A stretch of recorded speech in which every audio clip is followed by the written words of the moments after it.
What is a fair lifespan for a human being? And if that life be taken by another before its natural end, what debt shall be owed? Inscription on a stone tablet found on the island of Mykonos. Author unknown. Circa 1200 BC. Translated from the Greek. Prologue. The men said it was just a game, but the boy knew better. The boy was 8 years old, and his name was Sam. The men had taken him and his sister from his home early in the morning, and they stood over him then. There were 3 men, and they all looked alike. They were tall and very thin, with dark-lined faces and black hair and beards. The men smelled bad and wore baggy clothes unlike any Sam had ever seen before. Sam believed they were from a foreign country. He thought they might be brothers. "Keep digging," said one of the men to Sam. "We will start the game as soon as you are done." Then the man laughed, and the other 2 men laughed with him. Sam's sister was digging next to him. Her name was Lizzie, and she was 7. Both Sam and Lizzie had shovels.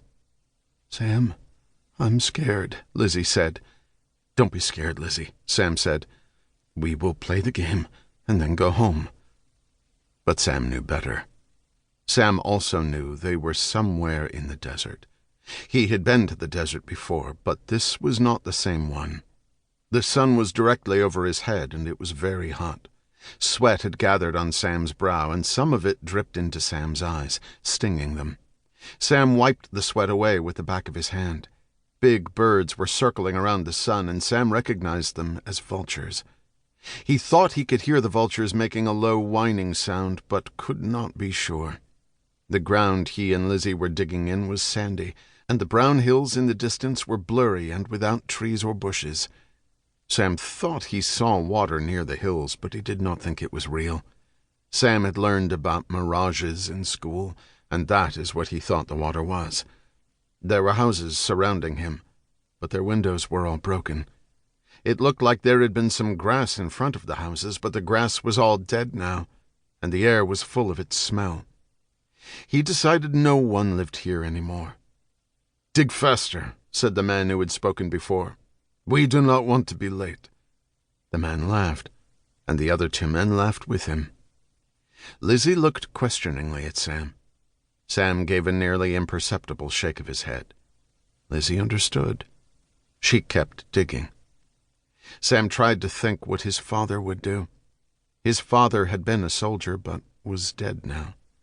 Sam wanted to be a soldier too one day. What would a soldier do, he wondered. The hole was then 3 feet deep and about 4 feet wide.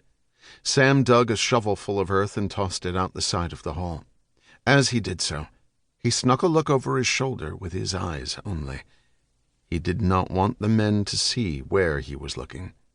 Sam saw that the man in the dark suit and yellow socks was still there watching them about 30 yards away.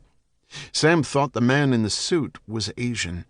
The Asian man leaned against the small black bus they had all come in. The bus had darkened windows. The 2 white men, the ones who seemed to be the Asian man's friends, were still inside the bus, behind the windows.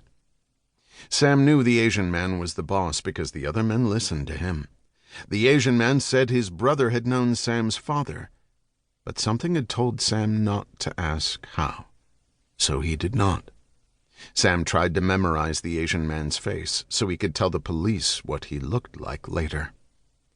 Sam threw another shovelful of earth out of the hole.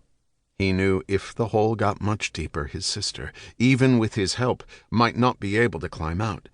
Sam decided he knew what a soldier would do. A soldier would fight. A soldier would not give up.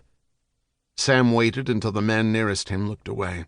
Then, wielding his shovel like a baseball bat, Sam took his batter stance like he had been taught in Little League and swung as hard as he could, hitting the man in the knee with the shovel's blade. The man bent over, clutching his knee, and screamed in agony.